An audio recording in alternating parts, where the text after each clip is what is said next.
Hello. Today's story takes us back to Hong Kong in the early 1980s, where a horrifying case shook the entire city. On rainy nights, a murderer preyed on young women, spreading fear far and wide. He became infamously known as the Butcher in the Rain. But what truly happened? What horrors did he unleash under the cover of darkness? Let's rewind time to February 12, 1982.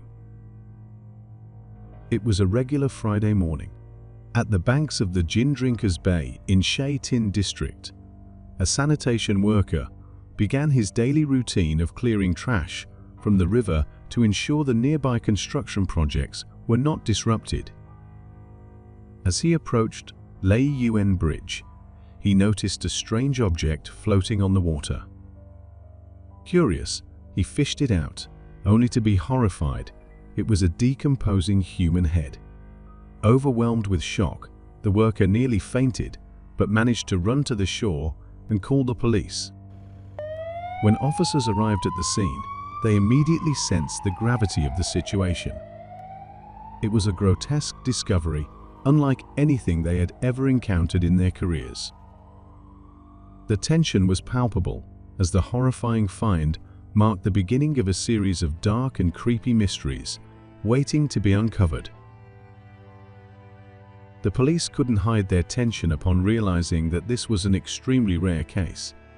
The body was found in the river, with the victim's head floating on the water's surface. Her hair was tightly curled, as if recently permed, a detail that sent shivers down the spine of those who witnessed it. The victim had 3 dentures in her mouth, which only added to the mystery of the case.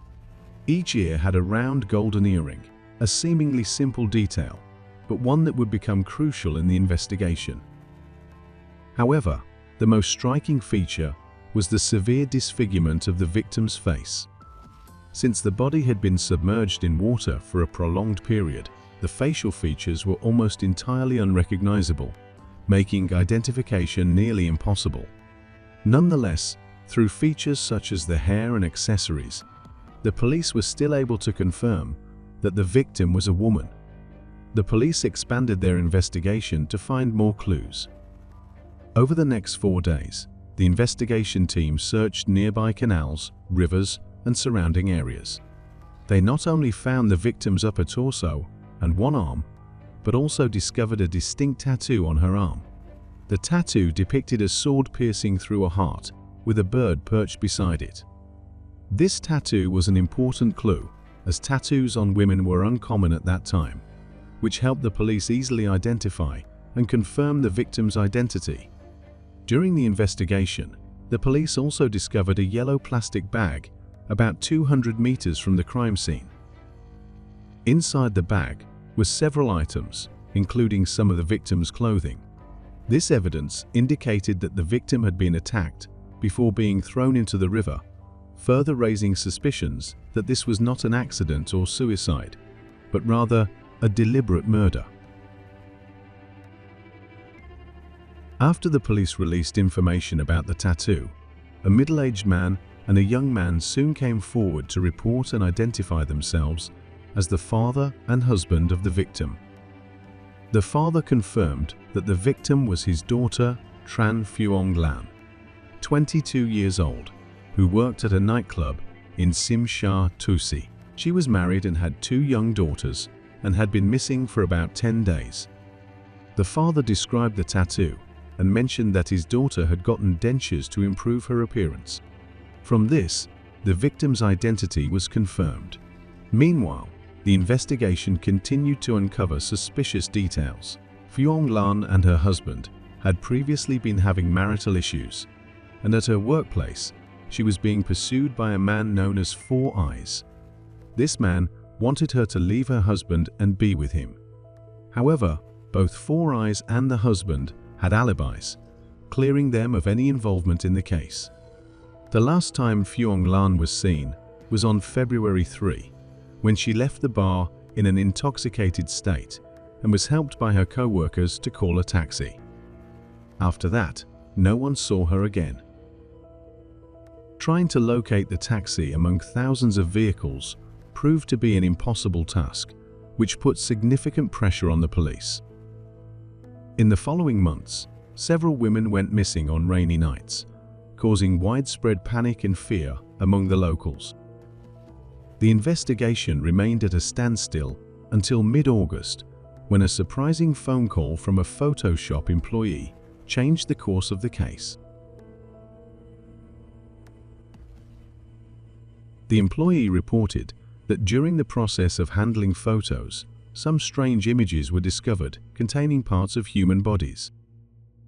Upon receiving the notification, the police arrived to inspect and determined that the photos were not for medical or educational purposes, but were taken directly.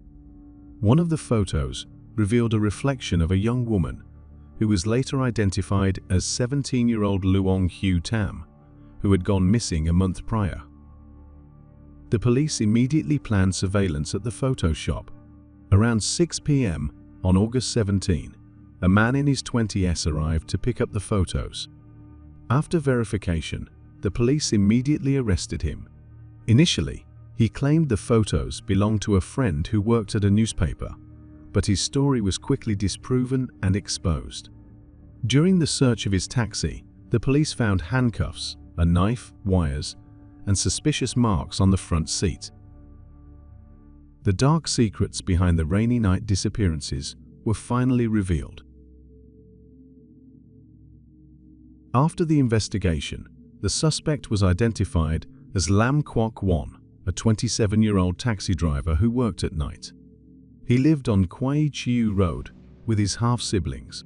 Lam's childhood was quite unhappy, as his parents divorced when he was young, and his father later went through 2 more marriages. Lam grew up in a family environment full of arguments and violence, which shaped his cold and distant personality. As a taxi driver, he barely spent time with his family and worked throughout the night. In 1973, when Lam was 18, he was kicked out of his home after an argument with his father. He committed a sexual assault on a woman in the Wan Chai area of Hong Kong. Lam followed a woman into a restroom, threatened her with a knife, and assaulted her. He was arrested immediately and was diagnosed with mental health issues by doctors, deeming him unfit for imprisonment. After receiving treatment at the city mental hospital, he changed his name to Lam Hu Keung upon his release. When Lam was 19, his family started noticing his strange behavior. He developed an unusual interest in women's bodies and was once caught secretly watching his younger sister take a shower. After this incident, the family decided to move him to live with his younger brother in an apartment in Nakong, located on Kwai Chiu Road in the Tu Kwai Wan area. In 1978, Lam obtained his taxi driver's license and became a driver. He also changed his name to Lam Kor-Wan at this time. In 1980, Lam started working as a nighttime taxi driver and developed an interest in photography. He joined a photography club to learn more about it. After a year of working late hours, Lam's mother began noticing strange changes in him. He became lazy about personal hygiene, refused to wash his clothes, appeared constantly depressed, and engaged in bizarre behavior, often walking around the house at midnight as if sleepwalking. When interrogated by the police, Lam remained calm and even anticipated the officers' questions, which made the investigators feel suspicious. During the search of Lam's house, the police discovered a large quantity of professional photography equipment. He had almost turned his room into a photo studio. The police found a large trunk under Lam's bed, a trunk that frequently appeared in the photos at his studio.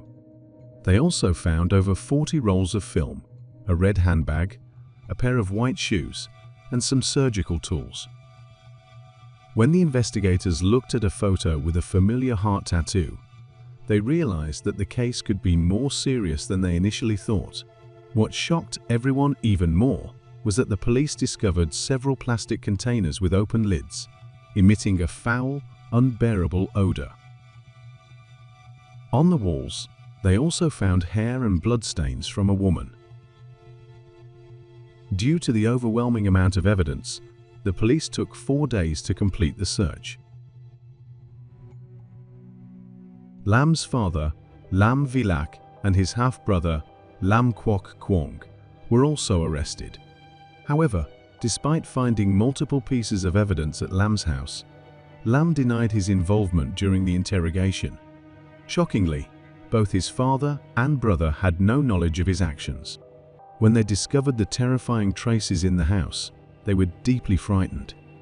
Lam Kor-Wan mentioned that his older brother was very mysterious and never allowed anyone to touch his belongings, or else he would become angry. Although the victim's body could not be found, the police quickly intensified their efforts to gather evidence. They examined the videotapes they had found at Lam's house. Most of the tapes seemed unremarkable, but 3 tapes stood out and captured the attention of the police. These tapes, titled Serious Secret, Action in the Rainy Night, and The Fourth Action, gradually revealed the horrifying truths of the case. The tapes showed that Lam Kor-Wan carefully filmed the bodies of naked women, moving and capturing them from different angles, with flashes of light going off continuously. He then began to proceed with dismembering the victims' bodies. In the second and third tapes, Lam switched to using professional surgical tools, and his technique became more refined. In the final tape, Lam smiled at the camera, a smile that sent chills down viewers' spines. After this terrifying evidence was discovered, the police quickly handed it over to the court. Prior to this, Lam had consistently denied his crimes, but one day, he suddenly asked the police if they would release the photos. When he received confirmation, Lam confessed to all his crimes, and the horrific case began to unfold. Lam Kor-Wan was a taxi driver who often worked in the Simshat Sui area, where he was familiar with the entertainment venues and their operating hours. On February 3, 1982, during a rainy night, he picked up Tran Phuong Lan, a heavily intoxicated woman who couldn't wake up. Other taxi drivers had refused her, but Lam agreed to take her home. While driving, Tran occasionally pointed left and right, which annoyed Lam greatly. When she vomited in the car, he began to despise her. He took her near his building, and while she was still unconscious, he went into his house, got a piece of electrical wire, returned to the car, and strangled her. His actions went unnoticed since it was a rainy, quiet night. After killing Tran Phuong Lan, Lam put her body in a bag and took it home, hiding it under the sofa in the living room. He then calmly returned to his bedroom, lay on the bed, and thought about his next move. The next day, with everyone else in the house absent, Lam carried out the plan he had prepared. With his perverse mindset, he photographed Tran Phuong Lan's body from head to toe, covering her eyes with tape. He then used a chainsaw to dismember her into 7 pieces, wrapped them in newspaper, and disposed of them in a dense hillside area in Huo Tan. However, a few days later, due to heavy rainfall, the body parts were washed down the Kin Mun River, where they were discovered by a sanitation worker. Upon hearing the news of the body parts being found, Lam realized he needed to plan more carefully and began studying anatomy to prepare for his future crimes. On May 29, Lam encountered a new victim, Tran Van Kiet, a 31-year-old cashier at a nightclub. He continued to threaten her with a knife, tied her hands, and strangled her with an electric cord. After that, Lam used a surgical knife and the skills he had learned to dismember her body.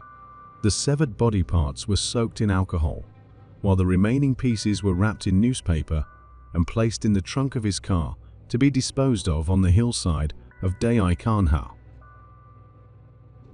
On June 17, Luong Tu Van, a 29-year-old waitress at a nightclub, left work at 4 a.m. She took a taxi driven by Lam and was murdered shortly after in a similar manner. Lam recorded the entire process of dismembering the victim, and these scenes were captured in a video titled Rainy Night Action. He even opened her abdomen and removed her intestines to taste them. Although he initially intended to try human flesh, he found it repulsive and gave up. The victim's body parts were later discarded in the Dayu Khan tunnel.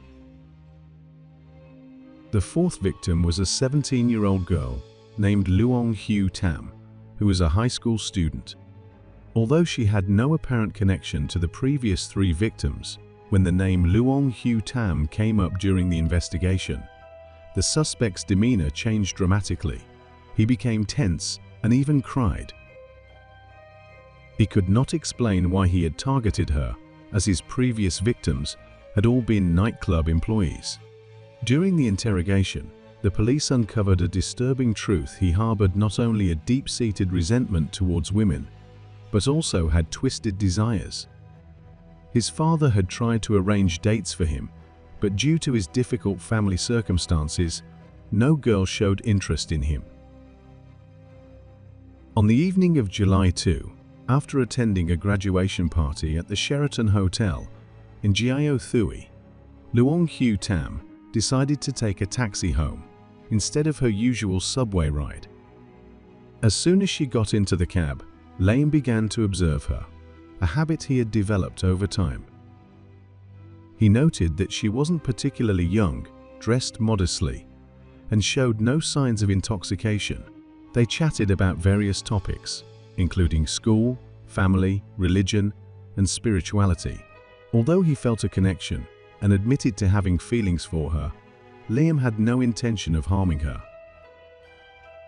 However, when Hugh Team fell asleep in the back seat due to exhaustion, he lost control.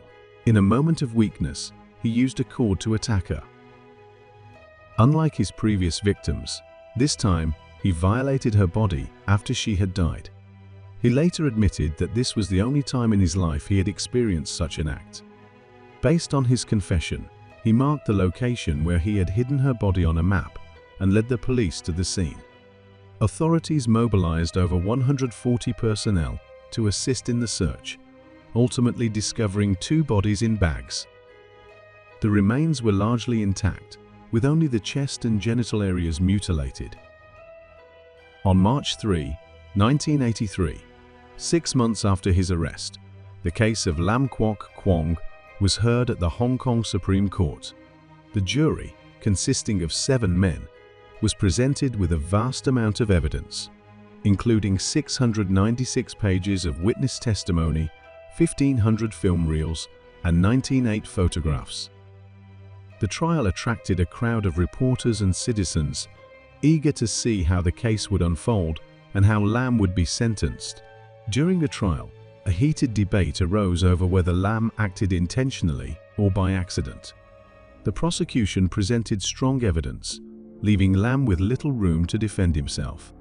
He sought to reduce his sentence by claiming he was mentally ill. His defense lawyer argued that Lam had committed the murders while suffering from delusions and was unable to distinguish right from wrong during episodes of acute mental illness. However, the psychiatric opinions were divided. 2 psychiatrists believed Lam was mentally unwell and couldn't control his actions, while 3 others disagreed, stating he was fit to stand trial. After deliberating for 3.5 hours, the jury found Lam guilty of 4 counts of murder and sentenced him to death. Lam's father believed his son deserved the punishment and did not seek an appeal. However, by this time in Hong Kong, the death penalty had not been carried out for many years. Lam was imprisoned in solitary confinement and became withdrawn, rarely interacting with others. In prison, he behaved well, reading books and newspapers, which filled his cell. Over time, strange rumors emerged about him. One day, a prison guard found a matchbox containing a cockroach, which had been meticulously reassembled by Lam. Some believed the spirits of the 4 murdered girls haunted him, with reports of ghostly figures following him, their bodies dismembered. When it rained, Lam was said to wail, as though the victims were returning to seek revenge. Despite these rumors, Lam's family never visited him in prison. Over 40 years later, Lam is still incarcerated, and the chilling story of the butcher in the rain continues to haunt local folklore. The case of the butcher in the rain remains one of the most chilling and controversial in Hong Kong's history. The killer, known for his brutal crimes, terrorized the city during stormy nights, leaving a trail of fear and unanswered questions.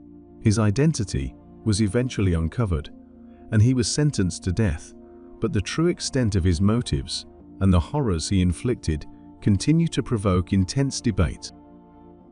We'd love to hear your thoughts on this case. Please share your perspective in the comments below.